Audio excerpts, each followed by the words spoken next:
atau mendorong nafsu percabulan itu yang luar biasa, fantasi-fantasi yang tidak kudus, ya, fantasi-fantasi yang bukan dari surga, baik itu sesama jenis, ya, threesome, swing, apalagi istilah-istilahnya keren-keren ya. Tapi percaya, perbuatannya itu sangat menjijikan. Haleluya. Oke. Luar biasa. Firman Tuhan selalu baru setiap hari bagi orang-orang yang hidup di dalam kasih-Nya dengan mengasihi, mengampuni, memberkati tanpa rika, tanpa ilusi. Wah, ini dia yang terakhir ini, yang ilusi-ilusi ini ya. Karena ketika kita berilusi, nah itu orang-orang beragama yang berilusi, itu bahaya sekali, ya. Karena dia akan hidup antara ada dan tiada, ya. Dia meyakini dia seperti yang dia kira, bukan seperti realita. Akhirnya ke orang-orang yang menyembah Tuhan ilusi, hidupnya pun akan penuh dengan ilusi, nggak realistis. Sehingga banyak orang-orang, kalau kita lihat, orang-orang yang tidak percaya adanya Tuhan atau ateis, menyebut dirinya ateis, itu hidupnya lebih rasional daripada orang-orang yang beragama. Orang-orang yang rajin melakukan ritual dan simbol-simbol agama, hidupnya itu ada di dalam ada dan tiada, antara eksis dan tidak eksis. Karena orangnya ada, tetapi pikirannya nggak di situ, rasionalnya nggak di situ. Dia melakukan tindakan-tindakan agamawi itu adalah untuk menutupi kehambaan dalam hatinya dia, yang dia sumpal dengan kebenarannya sendiri, dengan ilusinya sendiri. Kemarin kita belajar bagaimana patung sembahan Mika, ya, yang adalah berhala. Hari ini kita belajar bagaimana perjinahan yang luar biasa, kenajisan, percabulan yang luar biasa itu terjadi di antara orang Israel yang tidak kalah sadisnya dengan Sodom dan Gomora. Tadi kalau kita lihat ceritanya itu kan seorang Lewi dengan dengan gundiknya, ya, waktu mereka mampir di Gibea, kotanya orang Benyamin sendiri, ya, mereka mau tidur di tengah lapangan, tetapi buru-buru dilarang sama orang tua, jangan. Nampaknya orang tuanya sudah ngerti. Kejadian ini mirip seperti kejadiannya Lot, ya, Lukas, kejadian pasal 19. Ya, kejadiannya Lot sama dua malaikat yang mau diperkosa. Yang mau diperkosa ini asalnya orang Lewinya. Sampai si orang tua ini bilang, anakku nih masih perawan, kamu kerjain aja. Dikasihkan. Wah, kalau sekarang mah nggak begitu ya. Saya mah kalau begitu, wah, bisa pertumpahan darah itu, yang ngeri sekali itu. Serem sekali itu ya. Serem sekali ya. Dia korbankan anaknya pun supaya orang ini jangan diperkosa. Laki-laki lo mau diperkosa, bayangin. Akhirnya gundiknya yang dikasihkan, dikorbanin.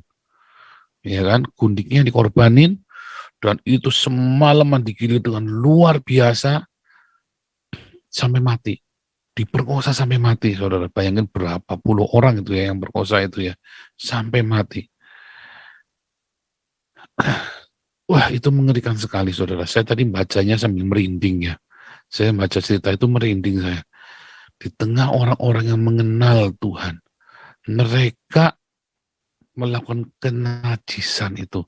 Bagaimana bisa? Karena tiap orang berilusi dengan Tuhannya sendiri. Mereka punya Tuhan ilusi.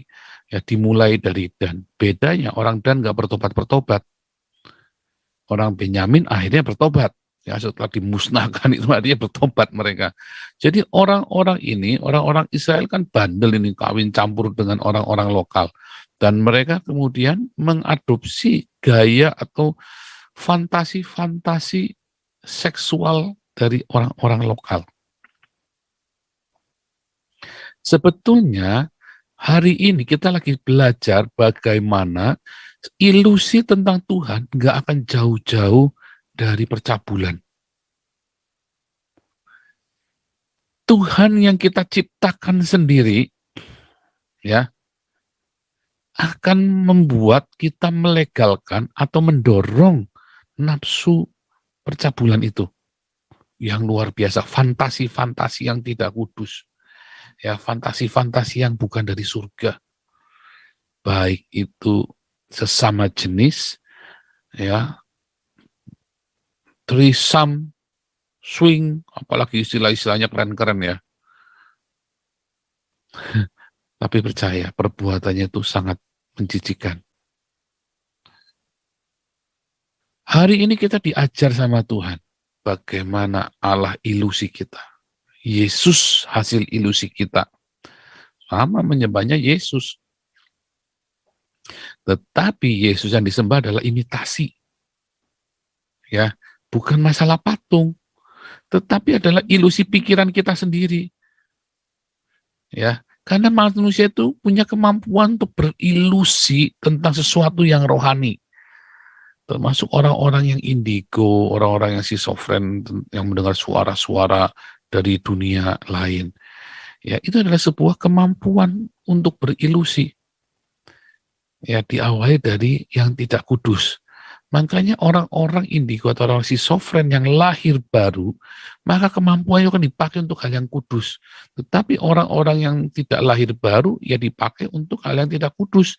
Akhirnya itu akan menekan hidupnya dia, akan membuat dirinya sengsara dengan penglihatan-penglihatannya dia. Karena fantasi-fantasi yang tidak kudus, vision-vision, ya, fantasi kan berfantasi, dia kan melihat satu vision yang dia gambarkan. Dia bisa melihat tanpa bantuan multimedia.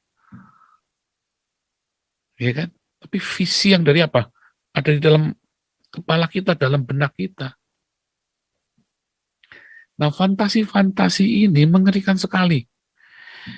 Karena fantasi-fantasi ini kan tersembunyi, nggak ada orang lihat. Pak Pendeta, ya, hamba-hamba Tuhan, para aktivis di gereja, istrimu, suamimu, anakmu, orang tuamu, kita nggak ngerti apa yang di dalam benak mereka. Tetapi Tuhan Maha tahu. Dan semua fantasi yang di dalam benak itu akhirnya akan berbuah. Dari mana asalnya? Dari berhala-berhala, dari fantasi tentang Tuhan. Karena kita pikirannya tidak dipenuhi oleh rema. Tentu saja harus ada logos dulu, logos yang jadi rema. Mengapa? Karena kita berhitung-hitungan. Kita nggak mau all out ketika kita melakukan logos. Kita tidak mau all out ketika kita melakukan kasih, tapi kita beretorika tentang kasih.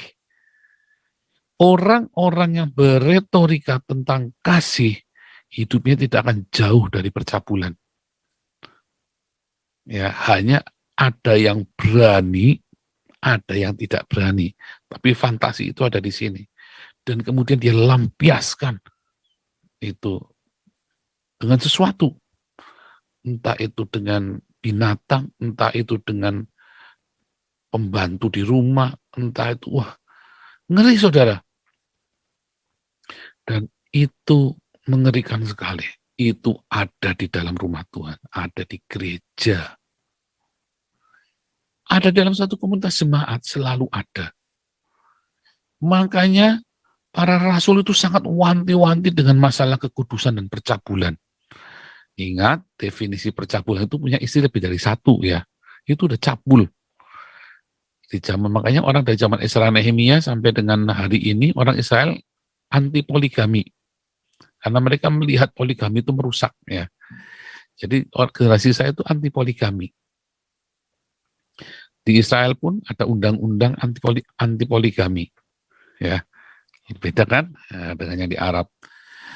Nah, di zaman Yesus juga sama. Kalau bilang istri lebih, makanya mereka lebih baik bercerai supaya mereka bisa ganti pasangan. Oh, itu ngeri. Makanya Tuhan Yesus bilang, kalau matamu menyesatkan engkau, orang kamu mau lihat, kamu percabulan itu ya, kamu lihat perempuan kamu ingin, itu sudah bercabul. Artinya apa? Fantasi. Lihat terus kepengen, berfantasi. Itu sudah bercabul. Dari mana kita bisa pelihara itu? Karena kita punya peliharaan Allah ilusi juga dalam hidup kita. Tuhan ilusi, doa ilusi. Ya kan, doa kepada Tuhan yang ilusi, doa yang panjang lebar, kita pikir Tuhan akan dengar, doa yang dibacain mantra, ya kan, baca-baca mantra kan, makanya nggak akan lepas-lepas dari percabulan, baik itu percabulan di dalam pikiran fantasi maupun akhirnya yang dinekat dilakukan. Nah, itu Tuhan mengingatkan kepada kita pada bagian ini, jaga pikiran kita, jaga hati kita dari semua fantasi-fantasi yang tidak kudus itu. Dimulai dari apa? Dari logos. Kita baca, lakukan. Matius 7 berkata, Matius 7 ayat 25 20 sampai 27 ya. Berbagailah orang yang mendengar logosku dan langsung melakukannya, walaupun belum rema. Ia akan membangun di atas batu karang. Tetapi kalau logos itu menjadi rema itu jadi iman. Dan itulah yang namanya kepenuhan Roh Kudus. Orang yang hidupnya dipenuhi Roh Kudus, dia tidak akan berbuah percabulan, tidak akan berbuah hal-hal yang tidak kudus. Percabulan, keserakahan ya, ketamakan percabulan, itu dosanya sama dengan penyembahan berhala. Itulah sebabnya Anda gagal terus. Saya tidak bicara yang di luar Tuhan, saya bicara orang-orang yang sudah lahir baru, atau orang-orang di dalam Yesus yang sudah melakukan dalam tanda kutip sumpah darah dengan Yesus. Kan itu sumpah darah kan? Ketika Anda lahir baru itu, ketika Anda memutuskan untuk menjadi seorang, sebenarnya itu melakukan sumpah darah loh. Dengan darah Yesus ditukar dengan menukar darah yang harusnya kita mati. Itu adalah sumpah darah. Makanya dikejar. Orang, apalagi kalau sudah lahir baru, anak akan dikejar. Nah, orang-orang yang sudah lahir baru dan mengenal Tuhan ini, ya, ketika dia melakukan perzinahan percabulan ini, maka hukumannya akan lebih berat. Bukan hukumannya, konsekuensinya akan lebih berat. Dan konsekuensi ini akan mengejar Anda. Wah, serem ya. Maka dari itu, saudara, banyak orang-orang walaupun sudah percaya kepada Tuhan Yesus, doa pelepasan tetap miskin, gagal terus. Yang punya toko bolak-balik rusak, yang punya usaha bolak-balik gagal. Karena memelihara fantasi. Bagaimana dong caranya? Memang fantasi itu di sini. Selama kita masih punya hormon itu ya masih. Ya selama hormon seksual itu masih ada, ya Anda kan masih ada di sini. Bagaimana Anda bisa berhubungan seksual kalau Anda tidak berbuat? Bisa, tapi kan nggak nikmat. Ya, nggak asik. Makanya hormon seksual itu yang membuat kita punya fantasi. Fantasinya nggak salah, tetapi fantasi yang tidak kudus itu yang salah. Fantasi-fantasi yang tidak berkenan sama Tuhan. Fantasi yang bagaimana yang tidak berkenan sama Tuhan? Fantasi-fantasi yang membuat Anda dengan pria lain atau wanita lain, atau dengan binatang, atau dengan sesama jenis. Dan ada satu ya, walaupun itu istrimu atau suamimu, melalui anal. Itu sudah diwanti-wanti, tidak boleh. Karena dari situ binatang pun hampir, ya binatang pun tidak melakukannya kecuali kecelakaan. Misalnya anjing sama ayam gitu kan. Pernah itu ya saya lihat di YouTube, ngeri ya. Lucu-lucu, kelihatannya lucu-lucu, tapi sebenarnya kalau dipikir-pikir ngeri juga. Bahkan anjing sama anjing aja tidak melalui anal. Wah, vulgar banget kita nih ya saat itu. Tapi ini keras sekali. Kalau Anda tidak jaga, ya, kalau Anda tidak jaga, maka Anda akan terperosok di dalam penyembahan berhala dan percabulan. Itu sama. Ya, itu kesesatan yang sama. Dan kenajisan yang sama, konsekuensinya kutuk yang sama. Ditagih. Anda ke Gunung Kawi, kalau Anda nggak bisa bayarannya, ditagih. Anda pergi ke Kemukus, Anda pergi ke dukun, nggak bisa bayar, ditagih. Anda datang sama Yesus, Anda berjanji, Anda nggak bisa bayar, juga ditagih. Ditagih. Makanya jaga pikiran kita. Dengan bagaimana? Isi dengan logos yang banyak. Lalu Anda lakukan diakonia marturia. Pengalaman saya, kita susah ngusir-ngusir pikiran cabul dari kepala. Saya juga orang normal. Bagaimana cara ngusirnya? Ketika saya rajin baca Alkitab, saya langsung diakoni marturi, ya gila-gilaan. Apalagi hidup saya selalu di ujung tanduk. Bagaimana? Nggak sempat mau mikir yang nggak benar. Kenapa? Takut anak saya nanti gimana? Tak doain terus. Anak saya tutup bungkus dengan darah Yesus. Malaikat Tuhan menjaga berkemah sekeliling kami. Lalu kita minta perlindungan darah Yesus. Sehingga orang santet kita nggak bisa, orang kerjain kita nggak bisa, orang mau ganggu kita nggak bisa. Saya jaga hidup kita mati-mati. Saya waspada terus tiap hari karena hidupnya di ujung tanduk. Makanya supaya Anda bisa selalu siap siaga senantiasa, ya Anda harusnya tegang-tegang dikit hidupnya. Diakonia marturi di jalan kayak Pak Thomas Tejo itu lama-lama nanti pikirannya kudu sendiri tuh, nggak usah disuruh-suruh, pikirannya kudu sendiri. Tiap hari ke Baduy, lama-lama ya diancam, tegang terus, doa terus, minta perlindungan supaya keluarganya jangan disantet. Kalau lengah ya keluarganya disantet orang jadi, dikerjain orang jadi, ya serem. Gitu ya, jadi hati-hati. Kalau Anda hidupnya selalu bermaturia di tengah-tengah masyarakat yang ganas, akan lebih mudah untuk hidup kudus.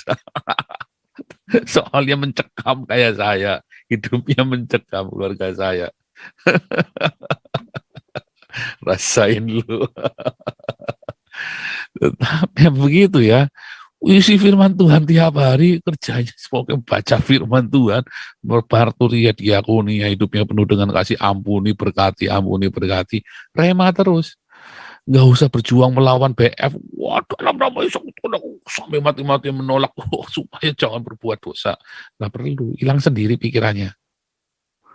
Hilang sendiri. Bagaimana cara menghilangkan kegelapan dalam pikiran kita? Bawa lampu, kasih terang ya kan, bawa terang itu ke dalam pikiran kita, itu rema. Ya kan, Allah adalah terang. Bawa rema itu dalam hidup kita. Kalau rema itu ada dalam hidup kita, terang. Ya toh? Saya berharap saudara mengerti ini ya. Mudah, simple. Tapi banyak orang menyepelekan dan tidak paham. Bagaimana menyingkirkan kenajisan dari otak kita. Diusir-usir nggak bisa. Saya dulu sudah tak coba semua, bayangin ya. Semua hapus, singkirkan dari laptop, dari apa, bakar. Saya mahal-mahal koleksinya, mahal-mahal saya itu yang original semua lah. Bakar, singkirkan, bersih. Tetap datang lagi. Bagaimana cara menyingkirkannya pokoknya? Pokoknya tiap hari hidupnya harus mencekam. Baca firman Tuhan, wah, kita doa bergumulan. Tetapi ketika saya mencekam, keluarga saya malah dilindungi. Keluarga saya dilindungi oleh Tuhan. Ya, berkat juga banyak melimpah. Hidup kita diberkati Tuhan. Karena melekat terus, mencekam. Kita di ujung tanduk. Makanya kayak Daud, kami ini seperti di ujung tanduk kan. Daud itu kan hidupnya melekat terus sama Tuhan. Itulah sebabnya Salomo akhirnya bikin orang Israel murtad. Daud membuat orang Israel datang pada Yesus. Padahal Daud hidupnya koboi benar. Saya bayangin hidup saya itu kayak Daud ya, koboi benar ya. Tetapi karena kita mencegah terus, kita melekat terus, makanya Daud disuruh kasih nama anaknya Yedijah, nggak mau. Salomo kasih nama Yedijah, artinya hidupnya mencekam terus. Tetapi kan gara-gara mencekam, hatinya melekat terus kan. Hatinya melekat terus sama Tuhan, pegang erat-erat, makanya berbahagialah. Makanya saya bilang ya, Shin, doa berkat. Kalau Anda terima berkat dari Tuhan Yesus, Shin, artinya Anda kan dihancurkan dagingmu itu loh. Berkat itu, berkat yang dari Tuhan Yesus akan menghancurkan dagingmu. Sebab berkat yang dari Tuhan itu tidak akan membawamu ke neraka. Ada berkat yang dari dunia ini akan menyeretmu ke neraka. Ya, ketika menjadi serakah kan, syarat makin banyak. Ketika hartamu bertambah banyak, janganlah hatimu melekat. Tapi hatimu makin melekat, pakai jam tangan aja 15 miliar. Itu tidak mungkin kalau hatimu tidak melekat. Bohong. nggak usah ngibul udah ya. Jam tangan 15 miliar nggak mungkin hatinya nggak melekat pada harta. Bohong. Bagaimana dengan Anda? Penuhi dengan rema. lekatkan hatimu sama Tuhan. Hancur. Nggak apa-apa. Jadi kalau sudah ngalami difitnah, ngalami Anda dianiaya, ngalami Anda ya diboikot, Anda ngalamin, datang sama Tuhan, itu kesempatan. Ya, kesempatan untuk Anda melekat sama Tuhan, isi dengan logosnya itu jadi rema itu jadi iman, penuh dengan Roh Kudus Anda. Itu nanti semua yang nggak kudus itu keluar. Dan itulah seperti lingkaran ya, lingkaran setan atau lingkaran surga. Lingkaran neraka atau lingkaran surga. Anda kalau dari lingkaran rema, dari Anda baca logos. Nah, ini kalau nggak setan. Lingkaran setan, Anda hidup penuh dengan ketidakkudusan, najis, pikirannya najis. Pikirannya najis, Anda nggak bisa baca firman Tuhan, nggak tenang. Orang cuma baca apa aja jadi, wah pikirannya jorok. Ya kan, kayak orang lihat sapi aja, kan orang-orang tetangganya itu, Pak Enarto itu ngeliat sapi aja, udah nggak karu-karuan tuh pikirannya keliengan. Terus, akhirnya apa? Akhirnya hidup dalam kemiskinan. Orang-orang yang berzina, yang rajin berzina berfornicator itu hidupnya dalam kutuk loh. Serius, Anda kalau boleh dicoba, saya sudah nyoba, saya nggak mau sekali lagi. Saya sudah nyoba soalnya. Jadi nggak main-main ya. Saya tahu semua, dulu saya hidupnya kudus, tai pun jadi emas. Begitu saya hidupnya nggak kudus, urapan itu pecah semua, buyar. Megang emas loh, bayangin, saya megang emas jadi tai loh. Hati-hati, Anda saya sudah nyoba. Kalau Anda mau coba boleh ya. Ya boleh saja kalau mau coba. Saya sudah coba. Ya, saya sudah coba, makanya saya berani ngomong. Saya ngomongnya anak saya. 1, rendah hati. 2, jaga hidupmu dalam kekudusan. Nanti kamu beruntung. Kamu tidak usah kerja keras. Tapi kamu akan beruntung.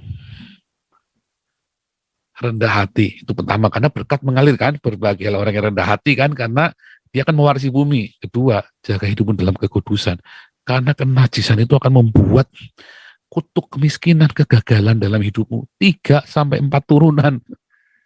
Makanya orang yang berzina, keluarga Kristen itu ya hidupnya gak karu-karuan. Gagal lah, inilah, kena narkoba lah, gak karu-karuan. Hati-hati ya. Jadi lingkaran setan. Terus akhirnya karena dia nggak karu-karuan, ya dia pelariannya apa? Berzina lagi, percabulan lagi, enak menikmati, udah stres. Ayo, jujur. Ya, saya mah vulgar aja, terang-terangan aja. Stres, cabul lagi, ini pelariannya percabulan, pelariannya ke situ. Wah, saya nggak bisa terikat. Itu bukan terikat, itu sebetulnya. Kita yang mengikatkan diri, pindah. Anda nggak usah berjuang di sini. Ya, nggak usah berjuang. Hiduplah dipimpin oleh Roh Kudus, kata Galatia 5. Tolong bukakan Galatia 5, Mas. Ya. Tolong bukakan Galatia 5 ayat, hiduplah dipimpin oleh Roh Kudus, maka engkau tidak akan itu dipimpin oleh daging. Galatia 5 ayat 16, 17, 18, saya lupa itu. Tolong cek aja. Jadi kalau Anda hidupnya dipimpin oleh Roh Kudus, pindah. Anda baca logos, hidupnya di dalam mengasihi, mengampuni, memberkati. Jadi kalau ada fitnahan, kebenaran, Anda datangi orang yang Anda ampuni, doakan. Kalau Anda lagi, wah itu kesempatan, hati ini panas, jangan dipiara, nggak apa-apa, hantam. Urus yang ini. Wah masih cabul, nggak apa-apa, hantam terus itu. Tuhan kasih itu. Supaya kita lurus pikirannya. Mengasihi, mengampuni, memberkati. Berdiakonia yang kencang, bermarturia yang kencang. Kalau Anda pikirnya masih cabul, Anda turun ke jalan bermarturia.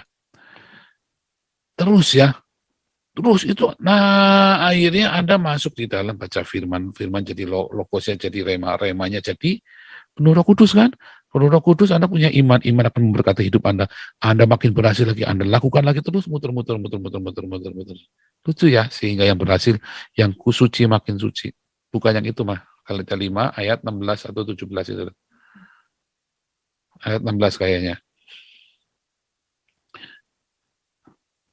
Jadi caranya singkat sekali, ya, nggak usah Anda mati-matian. Nah itu betul, dah. Hiduplah oleh Roh, otomatis. Hiduplah oleh rema. Kemarin kan kita sepakatkan, hiduplah oleh Roh. Remaku adalah Roh, maka kamu tidak akan menuruti daging. Ya, hiduplah oleh rema. Rema dari mana? Dari logos. Logos apa? Karena Anda hidup dalam kasih, mengasihi, mengampuni, memberkati, diakonia, marturia. Nanti agapenya logosnya itu jadi rema. Begitu ya, dan supaya Anda tetap hidup roh, ya berarti Anda harus bergantung di mana, harus mencekam terus ya marturia dan diakonia, gila-gilaan. Tuhan Yesus memberkati. Haleluya. Kita akan berdoa untuk untuk proyek-proyek pelayanan yang sudah Tuhan berikan kepada kita ya. Talenta-talenta yang harus kita kembangkan, 5 talenta ini menjadi 10 talenta. Ya, kita ini punya 5 talenta, kita kembangkan jadi 10 talenta. Anda yang cuma punya 1 talenta, ya, caranya gimana? Titipkan talenta itu pada kami. Masukkan ke Damaris atau ke Galarua atau ke Hagios, ya. Lihat di websitenya kami ada Hagios, sementara saya belum berani tampilkan karena masih rekening pribadi. Kalau sudah jadi rekening gereja, nanti baru saya tampilkan di sini. Anda yang cuma punya 1 talenta, ya, Anda yang cuma punya 1 talenta, nggak punya waktu, ya, atau Anda gagap, atau Anda terlalu pemalu, ya, atau Anda masih bingung, nggak ngerti, itu namanya punya 1 talenta. Anda titipkan talenta itu kepada kami, supaya kami usahakan, supaya 1 talenta itu jadi 2, 2 jadi 4, 4 jadi 8. Dengan cara apa? Menabur. Taruh talentamu sama kami. Anda yang kita sekarang lagi punya 5 talenta yang mau kita kembangkan. Ya, siapa yang mau investasi? Ayo, menabur yang banyak. Kapan-kapan kita cerita khusus tentang talenta ya. Hari Minggu besok dengan Pak Daniel Alexander ya rencananya ya. Kita ada Pak Daniel Alexander minggu besok. Haleluya, kita berdoa untuk proyek-proyek pelayanan kita yang sudah Tuhan percayakan, supaya kita makin diberkati dalam Tuhan. Pak sahabat baik, silakan. Ya, doa apa ini Pak? Berdoa untuk proyek pelayanan kita. Galarua, Damaris, dan Hagios. Amin.